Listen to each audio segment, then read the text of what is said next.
and welcome to the podcast of Loughborough University's Institute of Advanced Studies, a podcast where our international fellows discuss the most pressing issues of today that we're all facing and share their exciting research ideas. We hope you enjoy today's talk. Thank you for tuning in. Good afternoon. It's almost 12. And namaskar. For those of you whom I'm meeting today for the first time, I'm from Kolkata in Eastern India, and I'm a social entrepreneur working on culture and development. What I'll do is I'll just take my mobile with that notice for my quick references. Just give me a second.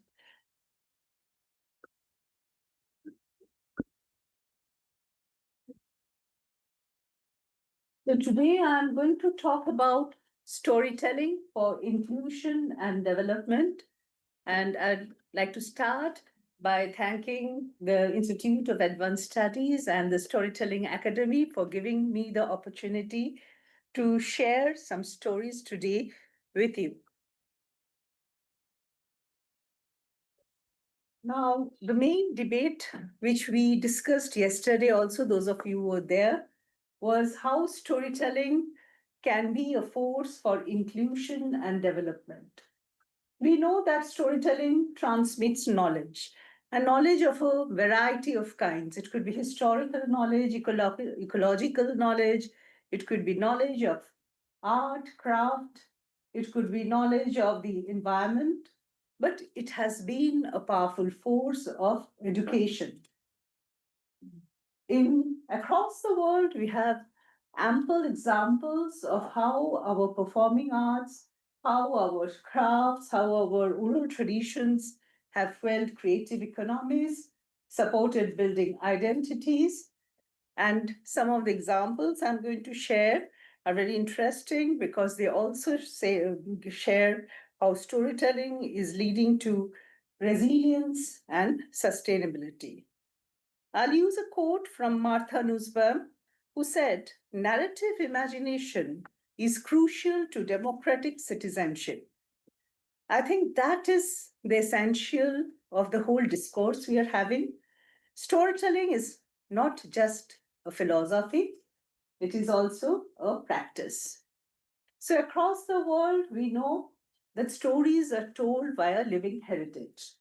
So stories are there in the myths, the legends, the folk tale, be it the baul singer from Bengal and Bangladesh who are singing about loving the divine by knowing yourself, be it the dances which are there in the harvest season, the visual arts, the embroideries, they all talk of stories.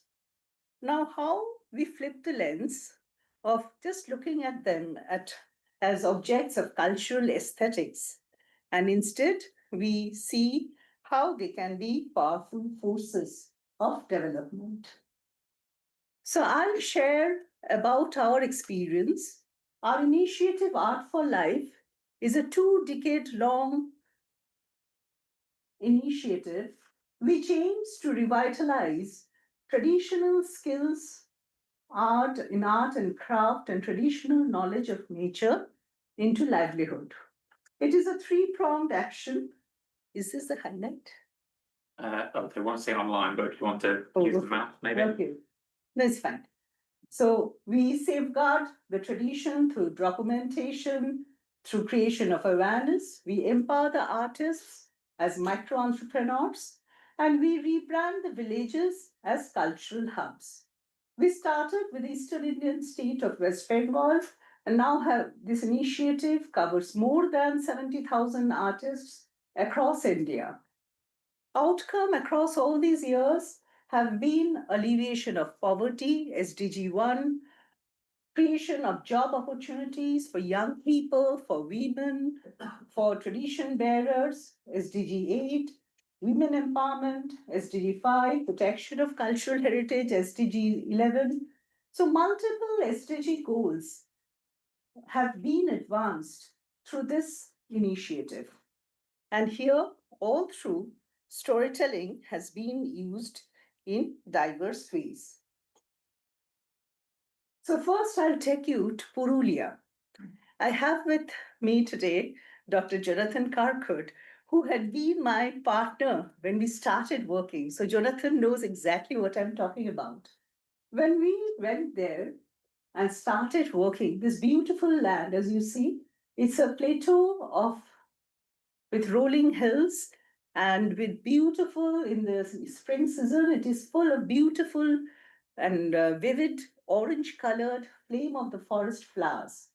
And this area is called Jangal Mahal, meaning the land of forests. And Santals, Bihors, Orao, Munda, numerous tribal groups live here.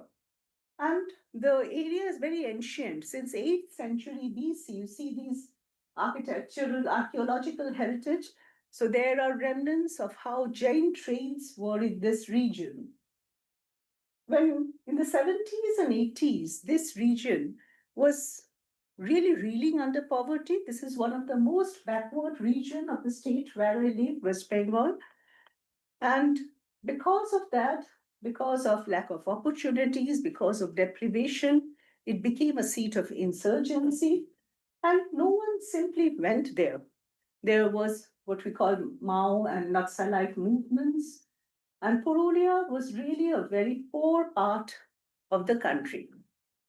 Today, in a report was published by Niti Aayog, which is our planning body, and it shows that, I mean, the area is still poor. It shows 20% people are still poor. The multi-dimensional poverty index shows various challenges in health, in sanitation, in malnutrition, in quality of accommodation. But since 2015 to 25, the poverty index has dropped from 15% to 20%. There is a 25% drop in multidimensional poverty. So what happened? What happened is Purulia built on its cultural heritage and used the cultural narratives to change the story about Purulia. Love and respect for nature is inherent in the people's lifestyle, the indigenous people's lifestyle. So they say Johar. When they meet, the greeting is Johar. So Johar, Johar, Marang Guru means they're greeting the big mountain and saying, Big mountain, you are blessing us. And so through our songs and dances, we pray to you for our well being. So in this land of Johar, what has happened now, I'll talk of two specific traditions. One is Chow dance. Chow dance is inscribed in the UNESCO representative list of heritage of humanity. Purulia Chow is a variant, there are three types, and the Chow dance in Purulia is a vigorous acrobatic masked dance. When we started 20 years back, the traditional dance happens in March, April. It's a spring festival dance. So during that time, the groups just got together and they performed and they did the acrobatic movements, but they did not even know the story of the play they were performing. And there was no opportunity of learning. So what happened? The finer elements of the dance was gone. Now the communities, we worked with the communities, and today the story is completely different. There are more than 400 troops. The leading troops, they get performance opportunity, not only regionally, but nationally and internationally throughout the year. And seeing the success of men, it was a very male dance, it was very acrobatic. Women have come forward, and there are now at least 14 to 15 girls' groups. And they have received the highest honors which are there in our country, like Sangeet Natak Academy, Bismillah Khan Award, and such awards. So the local university, it has started a course on Chow dance. And the young people, they go and do the course also. So you see there is now an ecosystem of learning. And the mask is met by a community of mask makers living in a village called Charida, which is in a foothill of the hilly region. And every day people go to that. So it has become a cultural tourism destination. with a footfall every day, and the community has curated a museum which tells the story of mass. Even the Chow dancers, they have two centers. So, what the Chow dance community did is they changed the narrative. And today, their dance has become a tool for their empowerment. I'll talk of another tradition. This, you see, is the Santhal folklore on how the earth was born. The folklore says that, earth only had water, and how, two ducks were sent, and how crabs and earthworm, they held on the mud at the bottom of the water, put it up, and then how slowly human beings were born. So, they have these stories which they paint with natural color made with flowers and fruits. This tradition was extremely endangered, and these people were extremely poor when we started work. But today, again, with respect, with recognition, what they're doing is they're co creating art, telling new stories. So I brought one sample for you, you can see later. So, this is a story where young art students worked with the traditional painters, and this is how they do the stories. They paint the stories in frame and sing them. And this is a story where they're talking of how climate change is affecting the world. So, what happens? Your storytelling is creating new ways of learning about social problems, sensitizing communities, and mobilizing them to take action. Yesterday, in our UNESCO Day celebration, the point on youth as youth agency was told in all the presentations by the chairs. And I think that is really the most critical aspect of all. So I'll again take recourse to a quote. And again, Martha Nussbaum, she said, two capacities are essential. One is critical self examination, another is narrative imagination. So, young people, they need to challenge the inherited norms and they need to understand, know how to see the world through another person's eyes. And I think that is the power which storytelling can bring in. And if young people can be connected to different communities and go through their own and other people's heritage, other people's stories, we'll have a different world. So these are some of the examples of a Patachitra storytelling in a school, a graphic novel created on puppetry, websites. That is again children.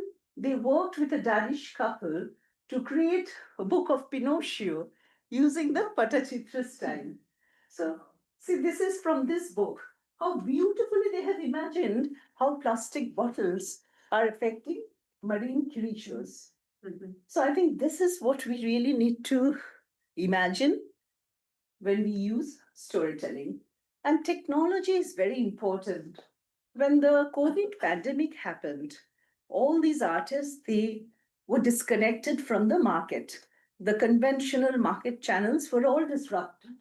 So we had Shauno Chitrokar, one of the leading painters. She spent her time painting a story on COVID. So this is how she imagined COVID. And she did a song and she put this video online. And that video had 1 million hits. Wow. And inspired by Shauno, other storytellers across India, they all started using their art to talk of COVID, to be resilient, to find new ways of doing art. Art became also a force of resilience for them. Some other things we're doing, we have a partnership with Google Art and Culture. So this is a Google Pocket book which talks of Patachitra, Santa Patachitra. You can find it online. This is how we use QR codes because the songs do not go with the products. So people can read off the stories from QR codes. So the community now has learned to use all these digital tools. In fact, what we have found that this participatory documentation, which is a way of safeguarding, is an extremely effective way of not only capacity building of the communities, but engaging the youth, as they listen to their grandparents and their stories documented, put on videos, they have all those lovely ideas. So that is the story where I live, West Bengal, a district there. And there, what happened? Storytelling helped to create a new narrative. Now, this is another part of India. Now I'm taking you to the remote northeastern end of India, so bordered by Myanmar. So in this region, there are multiple ethnic communities, and they have a long history of conflict with the government of India because their expectation was that when the British left, they will have a Nagaland formed with parts of India, Myanmar, which never materialized. And there were real violence till a framework for peace was negotiated around 2015. Now the peace dialogue is on, and those processes are happening. But as you were talking of sports as a force, here, what the people of Nagaland are doing, they are reframing their identity using their rich diversity of art, craft, music, and dance. So this is an example of a music group. They were headhunters. Till 70s, these communities used to hunt for heads, human heads, and they are known as headhunters. Say they want to dispel that image, that narrative.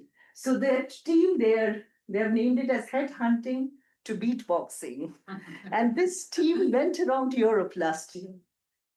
And they're working on cultural tourism. You can see this website, this mobile app.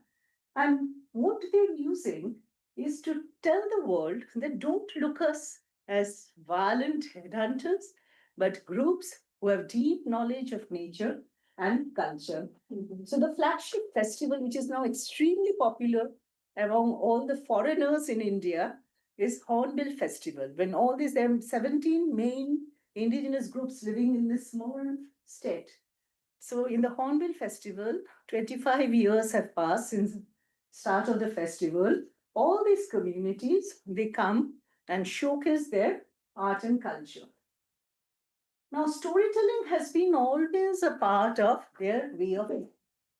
So, people who contribute to the community, who give feasts to the villages, they are remembered through kill. It's a monolith which symbolizes the wealth and generosity of people who treated the villagers, who did good for the villagers, so that, in these areas of oral traditions, through generations, they remember them. This is one of the leading persons, Fusao, who is working to safeguard their cultural heritage. This shawl he's wearing, its community is called Chakhe-san. This shawl you and I cannot wear. Only a person who has contributed to the community and recognized by the community can wear this shawl.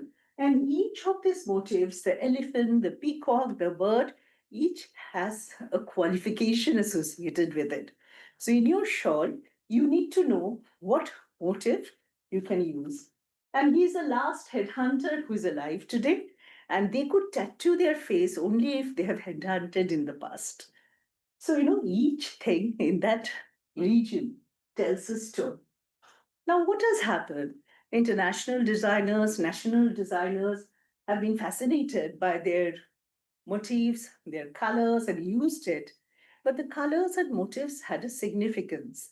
So the communities came forward to negotiate, and now they have GI, and they have formed associations, and outsiders cannot use their motif without by spoiling the understanding. So that is now stopped. So this is an example of what is called heritage sensitive design. And I think fashion, law, heritage has a huge area of work here because, the IP rights need to be protected. So this is an example where a young designer, she has designed a natural fiber craft with banana fiber, which is like the traditional headgear. These are the traditional motifs and woodwork which is coming into the lamps and all. But what I'm trying to say, this is whole sector of design, of fashion, where we can do storytelling, we can uphold the community stories and also ensure the community rights. And we, as a global community, really need to work on this. The other example is cultural tourism.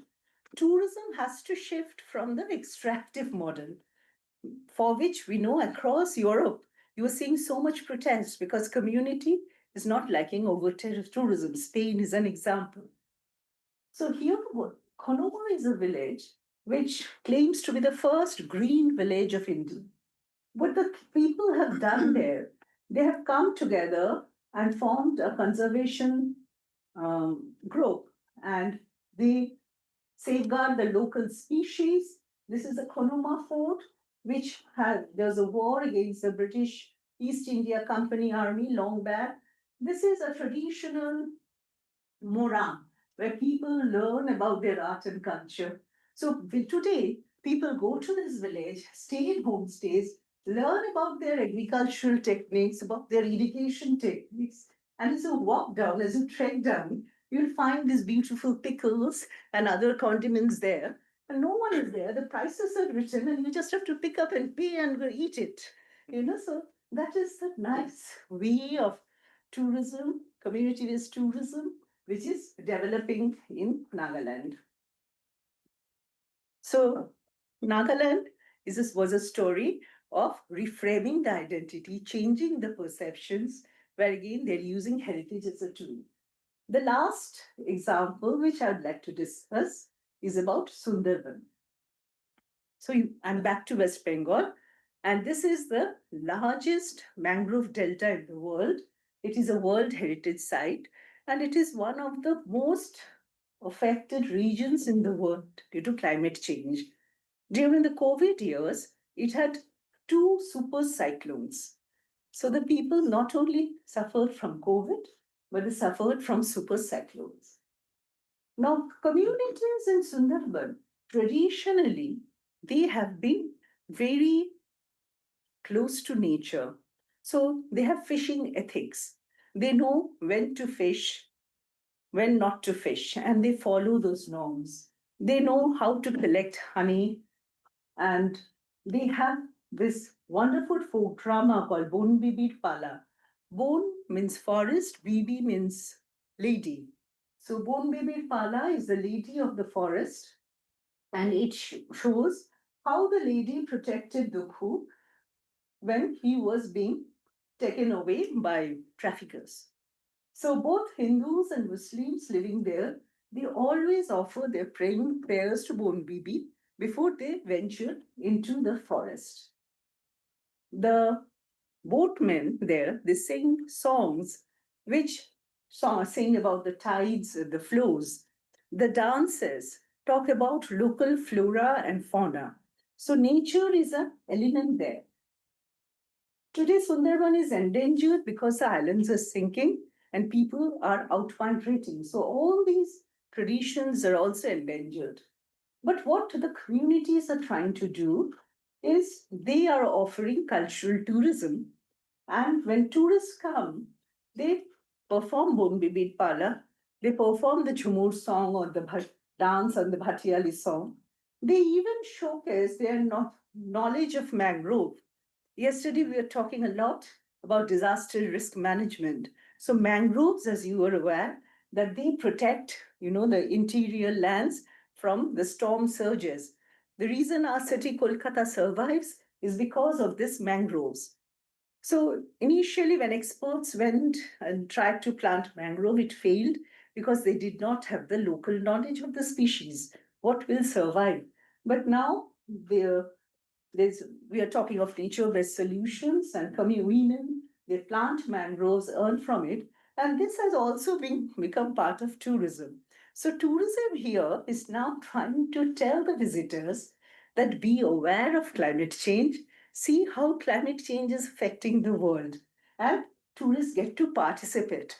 So this is another wonderful way of storytelling where a community which is extremely at risk of loss of their land are trying to use their cultural heritage and stories to change the narrative. So this is how we can do a lot across the world. So these were some of the ideas.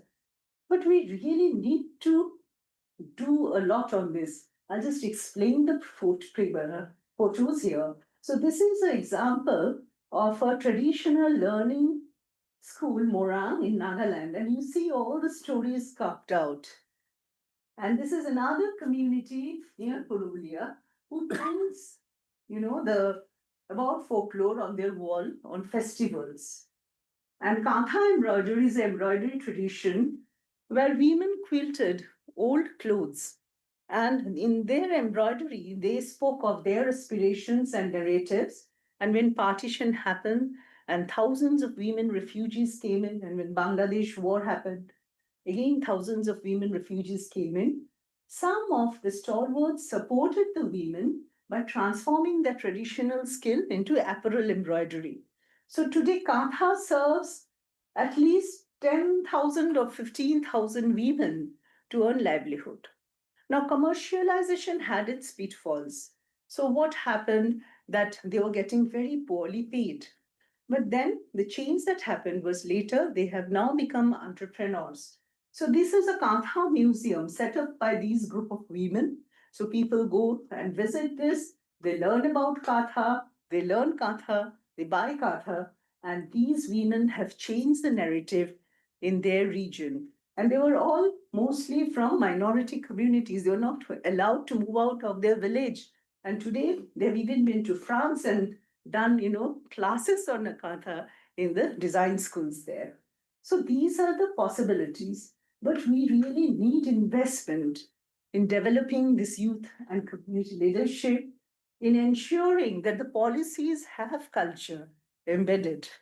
So we spoke briefly yesterday about Mondia Cult, which is upcoming, and the challenges of having culture as a separate goal vis-a-vis culture as a transversal, but the challenge is in setting the right indicators.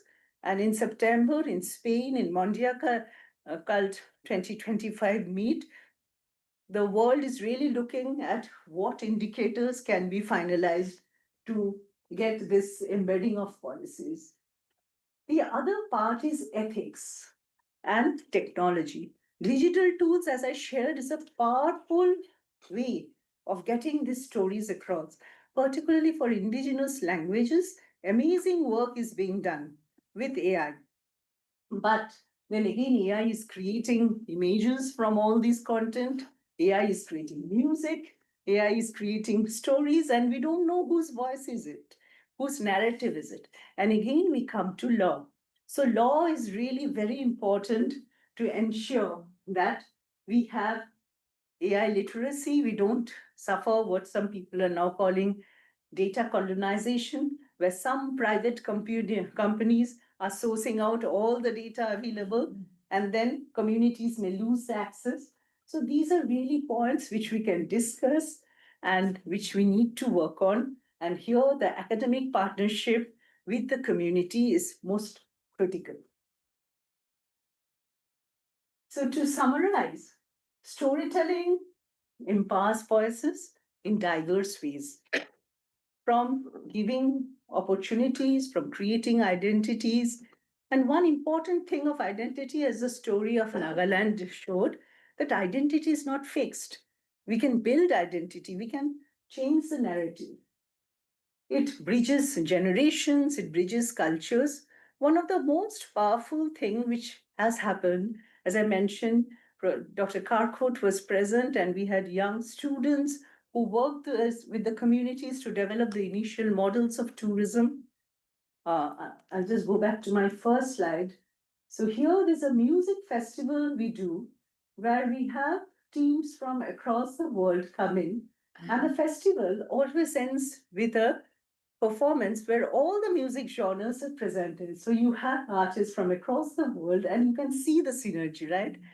So, the SDG 17 on global partnership, more we can connect the cultures, perhaps all these problems of war and conflict will be reduced.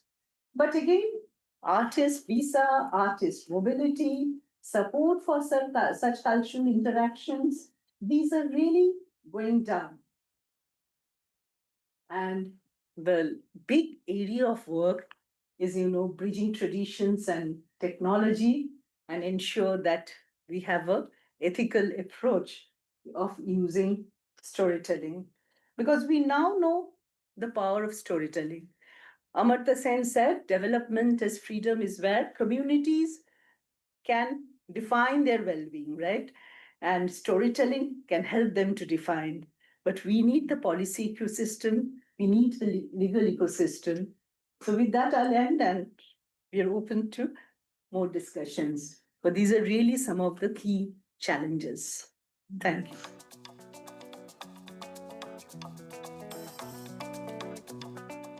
Thank you for listening to the podcast of Loughborough University's Institute of Advanced Studies. A quick reminder about how to stay connected. You can find us on Blue Sky, LinkedIn and Instagram, and you can also watch the presentations on YouTube. The podcast is available on all the major platforms. Please download, share, and most importantly, subscribe. See you next time.